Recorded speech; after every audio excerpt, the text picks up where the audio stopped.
الحمدللہ وحدہ والصلاة والسلام علی من لا نبی بعدہ اما بعد فاعوذ باللہ من الشیطان الرجیم بسم اللہ الرحمن الرحیم وما اصابکم من مصیبت فبما کسبت ایدیکم ویعفو عن کثیر صدق اللہ مولانا العظیم۔ محترم بزرگوں، دوستوں اور عزیزوں، آج جمعہ کا دن ہے اور اللہ پاک نے ہم سب کو جمعہ کی نماز پڑھنے کے لیے یہاں جمع فرمایا ہے۔ اس پر جتنا اللہ کا شکر ادا کرے اتنا کم ہے، کیونکہ قرآن کی آیت کا خلاصہ ہے کہ تم ہماری نعمتوں کا شکر ادا کرو، ہم تمہیں نعمتوں کو بڑھا کر دیں گے، اور اگر تم نے ہماری نعمتوں کی ناشکری کی تو ہم پھر اس نعمت کو چھین لیں گے۔ اس لیے میرا ایک جملہ ہے کہ ہر نعمت کا شکر اگلی نعمتوں کے دروازے کھلواتا ہے،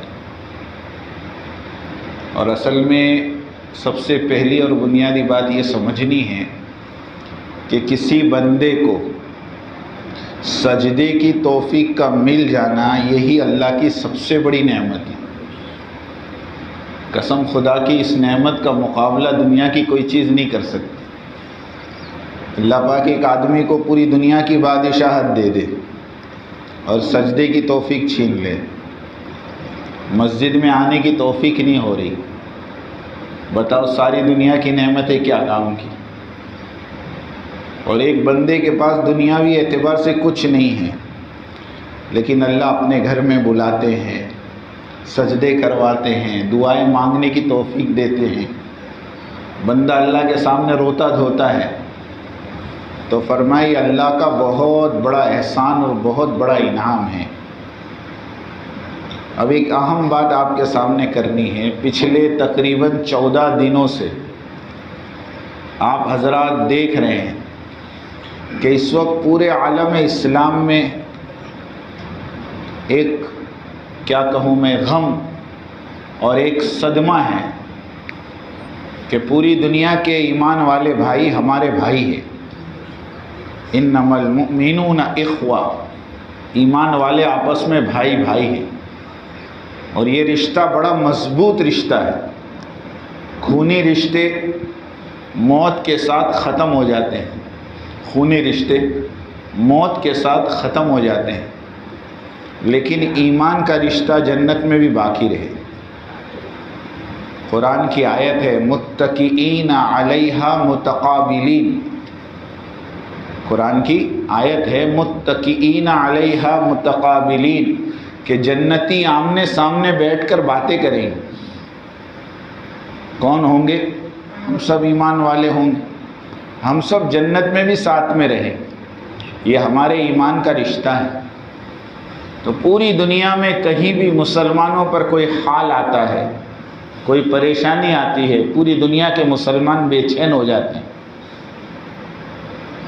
تو اس وقت پچھلے 2 ہفتے سے ہم دیکھ رہے ہیں کہ ہمارے مسلمان، ان کی جو خبریں آ رہی ہے، ان کی جو ویڈیو آ رہی ہے، دل درد ہوتا ہے، دل میں غم ہوتا ہے، بلکہ میں کہوں دل جلتا ہے۔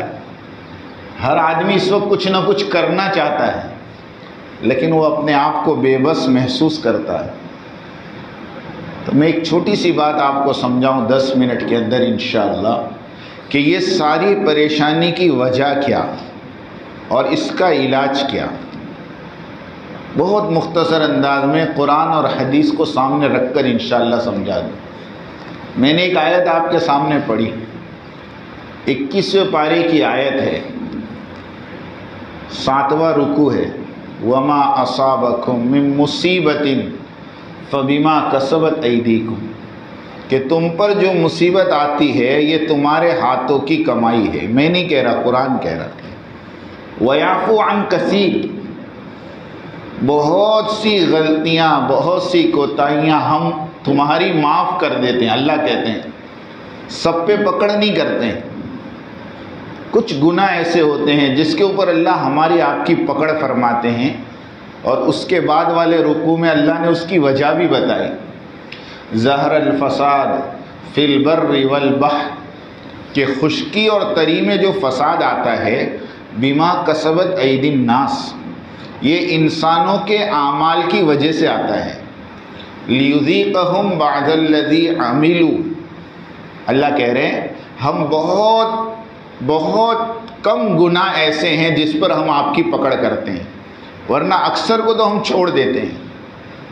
پھر آگے ایک عجیب جملہ، لعلہم یرجعون، تاکہ تم ہماری طرف لوٹ کر آؤ، کیونکہ انسان کی یہ فطرت ہے، یہ انسان کی صفت ہے کہ جب حالات آتے ہیں تو اللہ یاد آتے ہیں، اور حالات ختم ہو جاتے ہیں تو اب بتاؤ، فسادات کے اندر مسجدیں بھری ہوئی تھیں، زلزلہ آیا تو مسجد بھر گئی۔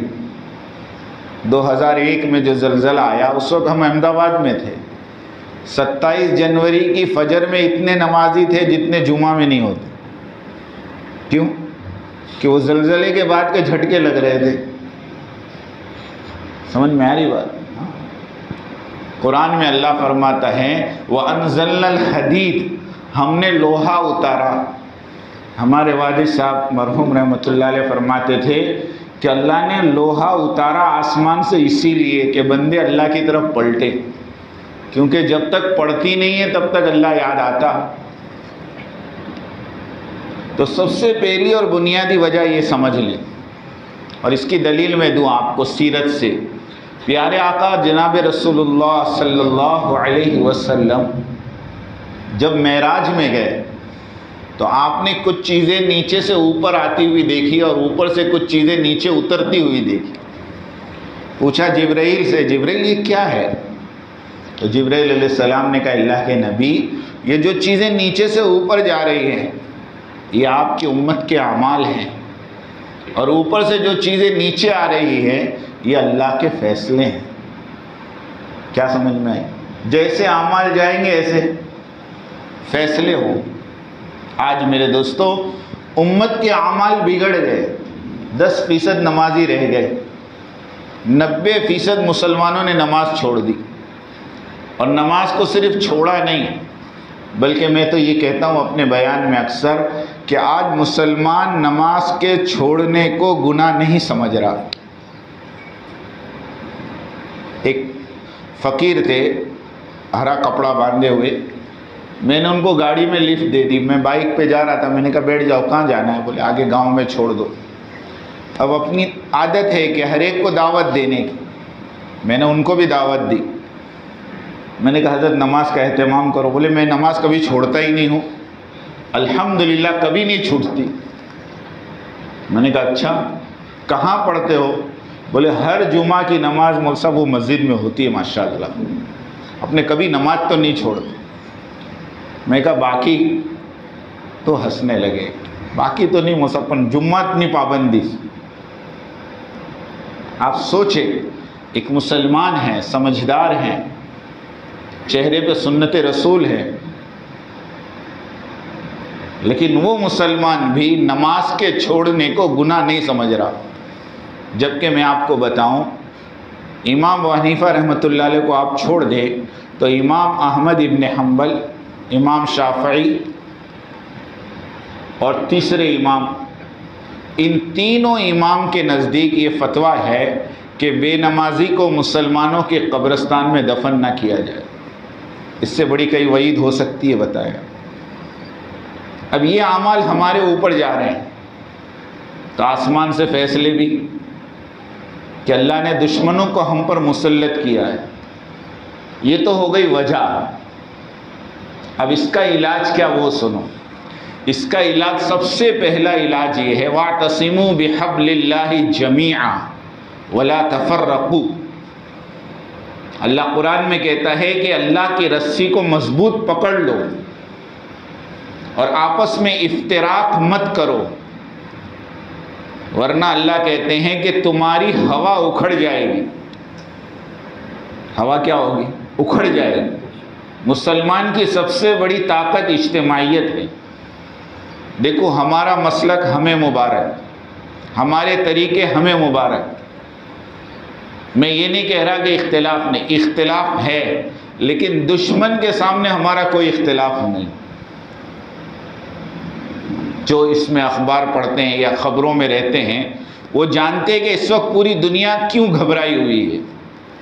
آپ کو اس کی موڑ وجہ بتاؤں، اس وقت پوری دنیا کیوں گھبرائی ہے پتہ ہے آپ کو؟ اس سے پہلے بھی بہت جنگیں ہوئی اور اس سے پہلے بھی بہت لڑائیاں ہوئی، لیکن اس وقت دنیا جو گھبرائی ہوئی ہے اس کی وجہ کوئی تنظیم نہیں ہے، اس کی وجہ یہ ہے کہ ایک طرف حماس ہے جو پیور سنی ہے اور ایک طرف حزب اللہ ہے جو پیور شیعہ ہے، لیکن دشمن کے خلاف اس وقت سنی اور شیعہ ساتھ میں ہو گئے، اپنے افتراق کو بھول گئے، اپنے اختلاف کو بھول گئے، ورنہ برسوں کی ان کی پالیسی تھی کہ سنی اور شیعہ کو لڑاتے رہو اور پوری دنیا میں راج کرتے رہو، لیکن اس مرتبہ اللہ کا شکر ہے، اللہ کا احسان ہے، اللہ کا فضل ہے کہ مسلمانوں کی آنکھ کھل گئی۔ اس وقت ہمارا آپس کا کوئی اختلاف نہیں، اس وقت ہم سب حضرت محمد صلی اللہ علیہ وسلم کے امتی ہیں، اور اس وقت اللہ کے نبی کی امت خطرے میں ہے۔ ایسے وقت میں میرے دوستو سب سے پہلا کام ہمیں یہ کرنا کہ ہم سب ایک ہو جائیں، ہمارا مسلک ہمیں مبارک، ہمارا اختلاف ہمیں مبارک، آپ چلو اپنے مسلک پر، ہمیں کوئی اعتراض نہیں، لیکن دشمن کے خلاف ہم سب ایک ہیں، ہم سب لا الہ الا اللہ والے ہیں۔ کلمہ ایک ایسی چیز ہے جس میں کسی کو اختلاف، کوئی کہہ سکتا ہے میرا کلمہ الگ ہے، بھائی آپ کا الگ، سب کا کلمہ ایک ہے۔ ایک تو سب سے پہلے اجتماعیت لانے کی ضرورت ہے۔ دوسری بات دوستو، ہمارے نوجوانوں کو چل پھر کر محنت کر کے گناہوں کے دلدل میں سے نکالنے کی ضرورت ہے۔ ہمارے ابھی پنجاب کے جو شاہی امام ہیں ماشاءاللہ آپ لوگ سنتے ہوں گے، عجیب بیان دیا کل کہ تم کو معلوم ہے فلسطین کے مسلمانوں کے پیچھے دنیا کیوں پڑی؟ کیونکہ فلسطین کے بچے ٹک ٹاکر نہیں ہیں، یوٹیوبر نہیں ہیں، وہاں کی مائیں ٹک ٹاکر پیدا نہیں کرتی، یوٹیوبر نہیں پیدا کرتی، وہ وہاں کی مائیں مجاہدوں کو پیدا کرتی، وہاں کا بچہ بچہ مجاہد ہے، وہاں کا بچہ بچہ اللہ کے دین کا محافظ ہے۔ ان حالات میں بھی وہ دنیا سے جا رہے ہیں کلمہ پڑھتے ہوئے، اللہ پر یقین کے ساتھ۔ آپ دیکھو ان کو ذرا بھی گھبراہٹ نہیں ہے، ذرا بھی گھبراہٹ نہیں، بلکہ ایک چھوٹا سا بچہ یہ آیت پڑھ رہا ہے وَلَنَبْلُوَنَّكُمْ بِشَيْءٍ مِّنَ الْخَوْفِ وَالْجُوعِ وَنَقْصٍ مِّنَ الْأَمْوَالِ وَالْأَنفُسِ وَالثَّمَرَاتِ۔ قرآن کی یہ آیت ہے کہ ہم آپ کو آزمائیں گے خوف سے، بھوک سے، مال، جان اور پھلوں میں نقصان ڈال کر۔ آج سے 1400 سال پہلے اللہ نے کہا ہم تو چیک کریں گے تم میں مسلمان کون ہیں، تم میں ایمان والے کون ہیں اور منافق کون ہیں۔ وَلَيَعْلَمَنَّ اللَّهُ الَّذِينَ آمَنُوا وَلَيَعْلَمَنَّ الْمُنَافِقِينَ۔ اللہ پہچانیں گے اور اللہ جانچیں گے اور اللہ امتحان میں ڈالیں گے، اور جو ایمان والے ہوں گے وہ ہر حال میں اللہ سے جڑے رہیں گے۔ کسی حال میں بھی اللہ کو 2002 کے اندر اسی وٹوا کے علاقوں میں ہمارا جانا ہوا، مسلمان جو دیہاتوں میں اور جو بیچارے حالات میں تھے، لیکن جب ان کے پاس گئے ہمارا ایمان قسم خدا کی تازہ ہو گیا۔ انہوں نے کہا جتنے حالات آنے ہو آ جاویں، مگر ہم اللہ کو نہیں چھوڑیں گے، ہم کلمہ نہیں چھوڑیں گے۔ یہ چیز اصل میں ہمارے نوجوانوں میں پیدا کرنی، ورنہ ہماری آنے والی جنریشن میں سچ کہہ رہا ایمان سے اور اعمال سے دور ہوتی جا رہی۔ ایک خوف بٹھایا گیا ہے،